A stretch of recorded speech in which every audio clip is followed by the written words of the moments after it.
Every week, I speak to CEOs who feel like there's never enough minutes in the day to get everything done. But when we break it down, the problem usually isn't a lack of time. It's that too much of their week is being spent in tasks, in meetings, and solving problems that shouldn't be done by a CEO in the first place. That usually comes down to a lack of clarity on what their role actually is. That's why in this video, I'm going to break down what does a CEO do all day and the 5 areas they should be prioritizing. I'll also take you through the CEO time audit so that you can see exactly where your time is really going. And to help you go deeper on this, in the description, you can take my CEO bottleneck diagnostic. It's free and it's going to help you uncover exactly what's keeping you stuck in the weeds and what's draining your time and focus. I'm Byron Morrison, author of The Effective CEO 2.0, and I help first-time scale-up CEOs become the leader their business needs. From working with CEOs in 18 countries, one of the most common things I hear from new clients is that nobody ever told them what the CEO job actually is. Whether they built the company or they got promoted, they find themselves running it without a clearly defined role.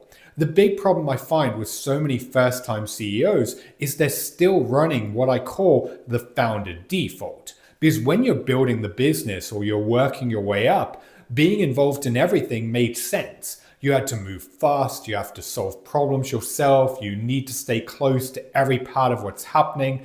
That approach created momentum. As the company grows though, the role changes. But the problem faced by most overwhelmed CEOs is they haven't changed with it. So they keep doing what used to work. They answer every question, they fix every issue, they sit in on every meeting and they review everything before it goes out. And that creates 3 problems. Firstly, it consumes your time. Secondly, it trains your team to rely on you. And thirdly, it means the business can only move as fast as you can personally respond to things. That's not a time management problem. That's a role problem. And until you get clear on what the CEO job actually is, you'll keep working hard on the wrong things. So what is the CEO job? At a high level, the CEO role comes down to 5 things, and everything on your plate should fit into one of those areas. If it doesn't, then there's a good chance it's not something you should be involved in at all. The first thing is setting the direction. Your job is to decide where the business is going and what matters most right now. What is the vision and targets? What's your strategy to get there? Where should the company be focusing its time? A lot of CEOs avoid this work because it doesn't feel urgent. It's not loud, it's not reactive, you don't get the dopamine hit of ticking something off, but this is some of the highest value work you can do. Because when the direction is unclear, the team drifts. People work hard but not on the right things, and you end up reacting to problems that only exist because no one was clear about where you were going. To make matters worse, so many CEOs I speak to have an idea of where they want to take the company in their mind, but because they're so stuck in the day-to-day, they never get the time to map it out and they rarely move these plans forward. I hear it all the time from CEOs who say they could easily add 7 or 8 figures to the company's bottom line if they could just get the time to focus on what they know will drive the business forward. That's why not being clear on the business's direction massively impacts growth. And the most effective CEOs are the ones who prioritize this part of their role, as they know it's going to directly influence every area of the company. The second thing is leading the team.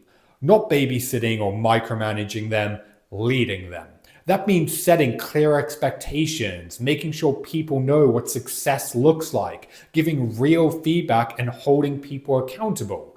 A lot of the first-time CEOs I work with think that leading means being available all day and helping everyone with everything. It doesn't. Leading means creating the conditions people need to perform without requiring you in the middle of every task. Because if your day is mostly spent giving updates, waiting for approvals, chasing, checking, and fixing, you're probably too close to the business. Instead, your job is to coach, guide, and steer the ship. This is also how you can influence the culture and create an environment that brings out people's best. The third thing is making key decisions. There are decisions in every business that should be made lower down by the people who are closest to them. And then there are decisions that genuinely need your judgment. Big priorities, trade-offs, key hires, strategic calls, major resource decisions. That's where your time and thinking belongs. Not in approving low stakes work, not getting pulled into operational noise, or not in replying to every message that comes through. Ideally, you want to structure the team in a way that all of the lower level problems and actual execution is being done by everyone else. Meaning on key issues and situations, your involvement is signing off and making big decisions that only you can make. Because the CEO's job is not to do the work, it's to make sure the right work gets done by the right people. The fourth thing is removing the obstacles that are slowing the business down. This is key, but it's also the one area that gets missed a lot. Your job is not to solve every problem. Your job is to clear a path so that the business can move forward. That might mean resolving a bottleneck, fixing a broken process, clarifying ownership, or stepping into a conversation only you can have. Good CEOs clear the path, they don't become the path. This again, though, is where so many first-time CEOs struggle, as they're so used to being the hero and fixer who dives in to save the day. And sure, it may be foster in the moment, and you may even be the person who knows the solution better than everyone else. But just because you can do something doesn't mean you should. And the more central you keep yourself, the more over-involved you'll remain, and the less time and bandwidth that you'll have for the things that only you can do. The fifth thing is thinking ahead. This is one of the areas that most CEOs sacrifice first, and it's the one that costs the most when it disappears. Because a big part of the CEO role is figuring out solutions to complex problems. You can't do that though when you're stuck in execution, and instead you need to be able to zoom out and think about how the business is progressing towards its objectives. You really need clarity on what are the challenges that need to be solved, what's coming that you aren't prepared for, what new opportunities do you need to capitalize on.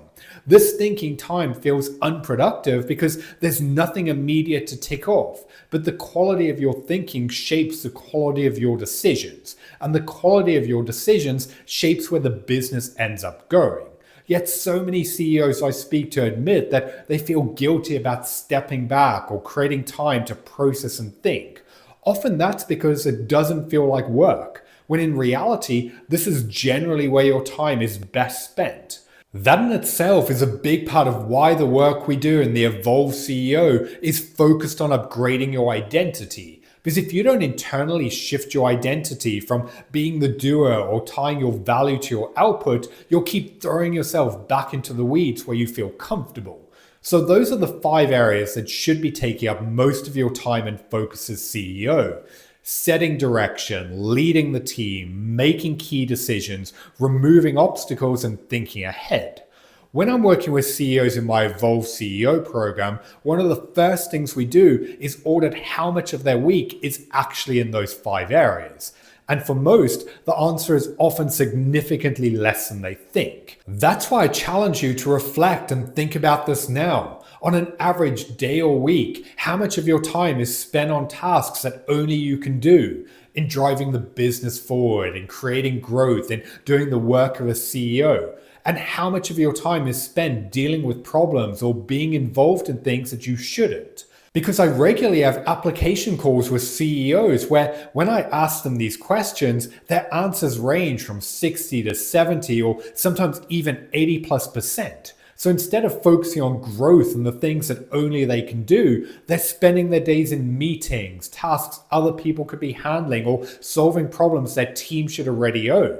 And that's the problem when you have a business that trains itself to route everything through you, or if you haven't clearly defined your role and empowered your team to own everything else. One of the core ideas in my book, The Effective CEO 2.0, is that being busy is not the same as being effective, because you can spend 10 hours being reactive and not move the business forward at all. And it's why I speak to so many overwhelmed CEOs who, despite working 60 to 80-hour weeks, often look back and they don't actually know what they did. The first step in fixing this is clarity. which is why one of the best things you can do is to audit your time. To do so, go back through the last 2 to 3 weeks. Look at your calendar, the meetings you're in, the tasks you did, the problems you got pulled into, and everything else you took on. And when doing so, ask yourself, was this a good use of my time? Did it help me set direction, lead the team, make a key decision, remove an obstacle, or think ahead? Was this something that moved the business forward and that only I can do?